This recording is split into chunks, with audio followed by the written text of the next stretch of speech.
E se o Brasil voltasse a ser uma monarquia, o que aconteceria? Como poderia acontecer e como isso nos afetaria?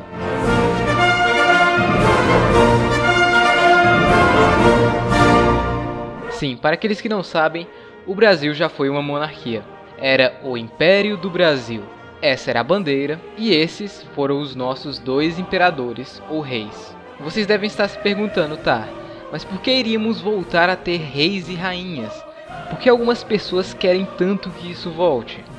Bom, aqui estão alguns fatos que a maioria dos monarquistas usam. Essa é a lista de países com os 10 melhores IDHs do mundo. 6 deles são monarquias, incluindo o primeiro e o segundo lugar. E essa é a lista de países com os maiores PIB per capita do mundo. 5 deles monarquias, incluindo o primeiro lugar, Luxemburgo, incluindo também Catar, que é uma monarquia absolutista.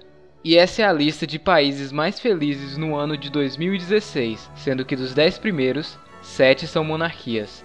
Algo interessante dessa lista é que o Brasil está em 17º. Enfim, entre outros argumentos. Mas como foi o Império do Brasil? Bem, o Império do Brasil começou em 1822, tendo como seu imperador Pedro de Alcântara, Francisco Antônio, João Carlos, Xavier de Paula, Miguel, Rafael, Joaquim, José, Gonzaga, Pascoal, Cipriano, Cefarim de Bragança e Bourbon, conhecido também como Dom Pedro I. Neste tempo, o mapa do Brasil era mais ou menos assim. Não tínhamos o Acre. Ou seja, tá do mesmo jeito. Brincadeira. Nem algumas partes da Amazônia. Porém, tínhamos a Cisplatina, atual Uruguai. Mas não por muito tempo, já que o Uruguai declarou independência em 1828. E em 1840 começou o Segundo Reinado, e nele tivemos como líder Pedro de Alcântara, João Carlos, Leopoldo, Salvador, Bibiano, Francisco, Xavier de Paula, Leocárdio, Miguel, Gabriel, Rafael Gonzaga, mais popularmente conhecido como Dom Pedro II, que foi se não o maior líder que o Brasil já teve. Dom Pedro II virou imperador com apenas 5 anos de idade, porém ele começou a governar aos 14. Passou sua infância e adolescência sendo preparado para governar o Império do Brasil. Em sua infância, ele teve poucos amigos de sua idade, porém com isso desenvolveu um amor pela leitura. Além disso, era tradutor, falava italiano, inglês, francês, alemão, espanhol, latim, hebraico, tupi-guarani e também poderia ler grego, árabe, sânscrito, que é uma língua da Índia, e franco-provencial, que é uma espécie de dialeto falado em algumas partes da França, Itália e Mônaco. Durante o governo de Dom Pedro II aconteceram muitas coisas importantes. Houveram desentendimentos com a Argentina, que na época era controlada pelo ditador Juan Manuel de Rosas. Alguns historiadores afirmam que Dom Pedro II foi de grande importância para o fim dessa ditadura na Argentina, pois tinha cabeça fria e sabia o que fazer. Além disso, estreitou as relações entre Brasil e Uruguai, para evitar crises. Com isso, o imperador fez muito sucesso, e o Brasil virou a grande força do hemisfério sul, começando a ser enxergado pelos países europeus como um país de ideias liberais e familiares, com uma liberdade de imprensa difícil de se ter naquela época, sendo um país estável, diferentemente dos vizinhos da América do Sul, que passavam por graves instabilidades políticas e ditaduras sangrentas. No início de 1850, o Brasil tinha uma ótima estabilidade política e econômica. Inclusive, nessa época, o Brasil quase entrou em guerra com o Reino Unido. É uma história grande, então não vou entrar em detalhes.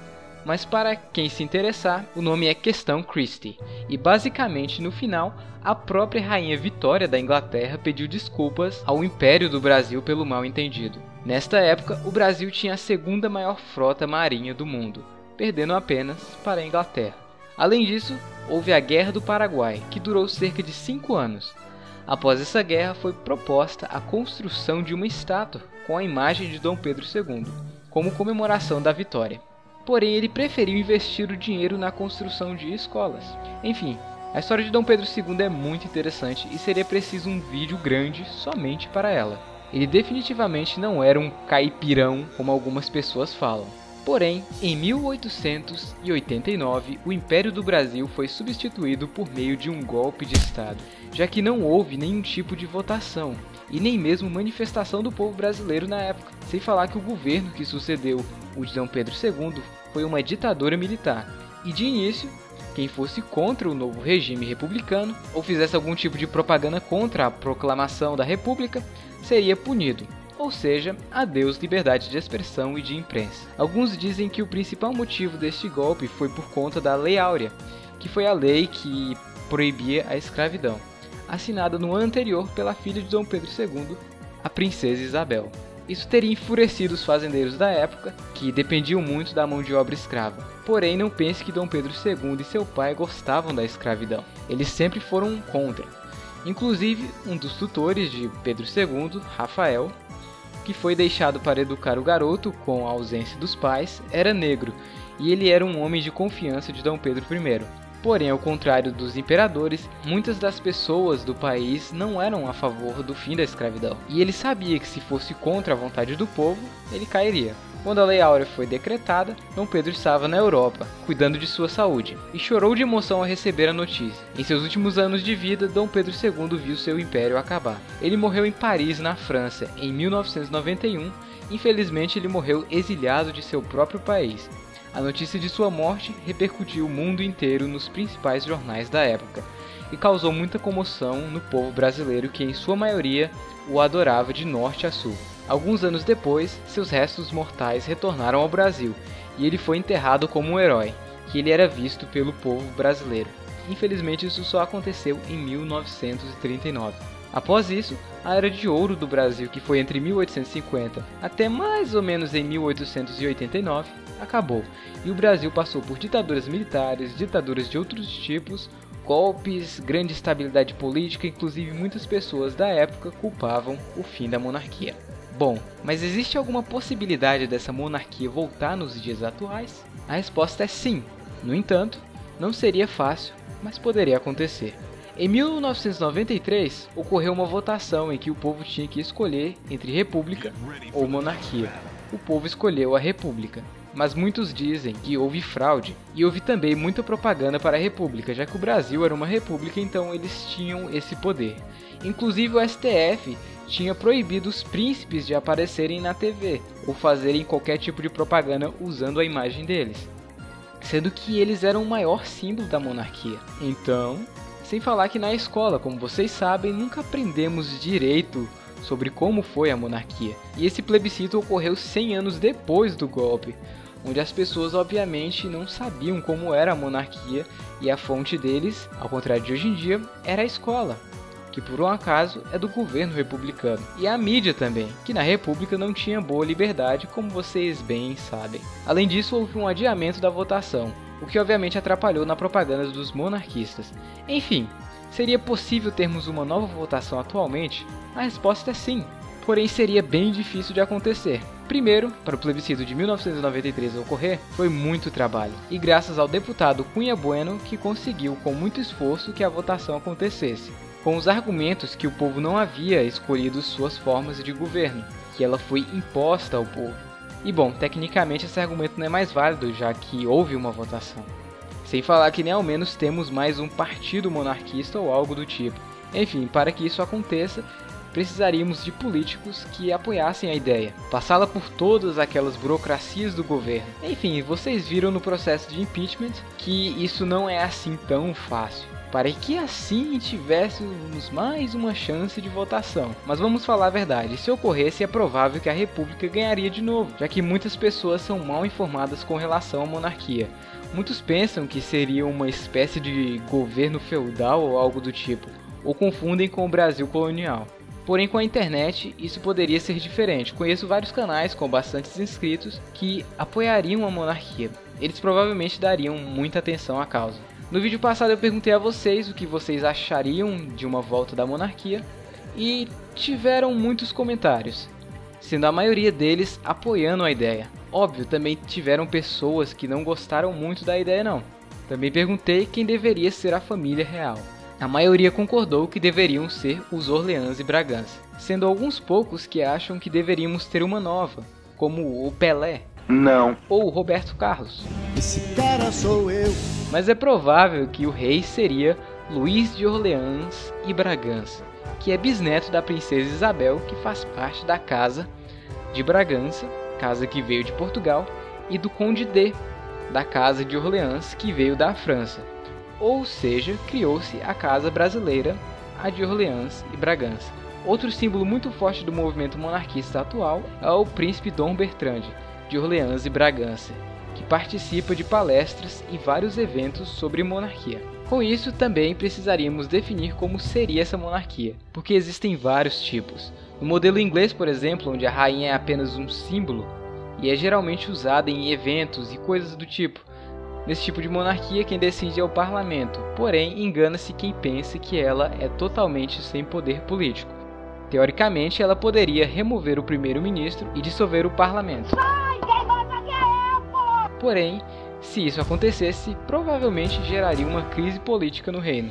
Mas ela tem sim esse poder. Temos também o exemplo da Espanha, que o rei tem um poder maior de decisão. Inclusive, em 2016, o rei da Espanha dissolveu o parlamento e convocou novas eleições, simplesmente porque os partidos não estavam conseguindo entrar em acordo. Então, para evitar novas frustrações, ele teve essa escolha. A Espanha também é um bom exemplo de país que virou república e voltou a ser monarquia. Temos também as monarquias absolutistas, onde o rei ou imperador tem o poder supremo, manda e desmanda do jeito que ele achar melhor. Neste mapa podemos ver as monarquias atuais e suas formas. Nela podemos perceber que as monarquias absolutistas geralmente acontecem em países da África e Oriente Médio. E engana-se quem pensa que a monarquia do Brasil foi absolutista, pois na maior parte do tempo ela foi constitucional parlamentarista.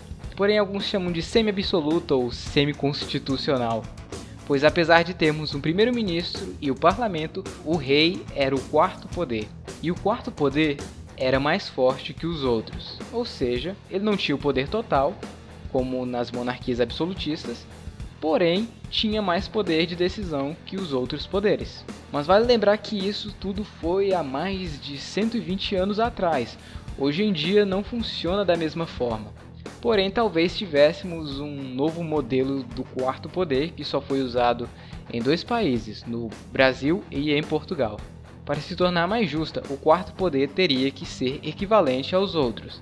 E se o Brasil fosse uma monarquia, o processo de impeachment da Dilma, por exemplo, seria bem mais rápido, pois o rei teria o poder de tirá-la de lá. Além disso, o rei também não precisa lutar para se reeleger nos próximos anos. Isso evita muita confusão. Neste vídeo não será possível mostrar como seria o PIB, PIB per capita ou IDH, como eu geralmente faço nos meus vídeos. Até porque eles não seriam tão diferentes de início, e não teríamos como saber como eles seriam em 10 anos, por exemplo. Só testando para saber. Mas de início provavelmente aconteceria certa confusão. Pessoas contra a monarquia sairiam nas ruas para manifestar. Manifestações violentas e quebradeiras também aconteceriam. Na política seria um caos. Políticos republicanos fariam discurso contra a monarquia a todo momento, e veríamos isso muito nos jornais. Seria um assunto muito discutido, assim como são as eleições, só que em um nível superior. De início, isso também afetaria a economia do país. A bandeira do país seria trocada, talvez pelo modelo clássico ou por um modelo mais atual. O nome do país mudaria de República Federativa do Brasil para Império do Brasil. Estados virariam províncias. E tudo isso geraria um gasto altíssimo para mudar. Um exemplo disso é a Nova Zelândia, que pretendia mudar somente a sua bandeira. E estima-se que o país iria gastar cerca de 27 milhões de dólares neozelandeses, o equivalente a mais ou menos 70 milhões de reais, somente para trocar a bandeira. Agora você imagina isso em um país grande, que mudaria o nome, a forma de governo, a bandeira, e os estados deixariam de ser estados para se tornarem províncias. Só imagine a quantidade de documentos que teriam que ser atualizados. Veja o seu RG, carteira de trabalho, passaporte, tudo escrito República do Brasil. Inclusive a moeda. Tudo seria trocado. As notas provavelmente teriam figuras históricas do Império, como Dom Pedro I, Dom Pedro II, ou mesmo o rosto do novo imperador do Brasil. Claro que isso não aconteceria de um dia para o outro. Seria gradualmente. Iríamos comemorar o feriado da volta do Império e não mais da proclamação da República. E com o tempo talvez seria tradição um desfile ou visitas de membros da família real nas províncias brasileiras. Essa mudança do Brasil seria tratada com estranheza pela maioria dos países do mundo, mas até então não dá para saber como isso iria mudar a imagem do Brasil lá fora. Alguns de vocês falaram que se ela voltasse, o Brasil deveria anexar o Uruguai de novo. Mas isso provavelmente não aconteceria, até porque o Uruguai teve sua independência bem antes do fim da monarquia. Não faz sentido anexá-lo novamente. Assistindo alguns vídeos de Dom Bertrand, percebi que ele é bem liberal em termos econômicos. Isso seria ótimo para o crescimento do Brasil. Movimentos separatistas republicanos também aconteceriam, e talvez seriam mais fortes do que os de hoje. Enfim, alguns de vocês talvez tenham ficado decepcionados com o que poderia acontecer, mas como eu falei, muita coisa poderia acontecer. O que podemos fazer é especular. Muitos de vocês falaram que se o Brasil virasse uma monarquia, ele seria de primeiro mundo e desenvolvido. Mas obviamente isso não aconteceria de uma hora para outra, e poderia nem ao menos acontecer. Então eu resolvi não exagerar. Talvez eu faça um vídeo sobre se o Brasil nunca tivesse deixado de ser um império. Aí sim teríamos muita mudança e muita coisa para especular. Enfim, espero que vocês tenham gostado. Gostaria de agradecer ao canal TV Imperial, que é um canal focado na monarquia. Os vídeos dele foram de grande ajuda para este. E não se esqueça de se inscrever no canal. Eu realmente preciso muito da ajuda de vocês para que eu possa continuar fazendo vídeos para o canal, pois os vídeos dão muito trabalho e atualmente eu estou com muito pouco tempo livre para me dedicar ao canal. Então não se esqueça de se inscrever, e eu também criei uma página no Facebook, então vão lá e deem um like, porque lá eu irei notificar novos vídeos e também interagir melhor com vocês. E a pergunta do vídeo de hoje é: o que você acha que aconteceria se o mundo todo se unisse e formasse um só país? Como isso poderia acontecer? Enfim, escrevam seus comentários que eu irei usá-los em outros vídeos. Também deixe sugestões. Enfim, é isso. Tchau.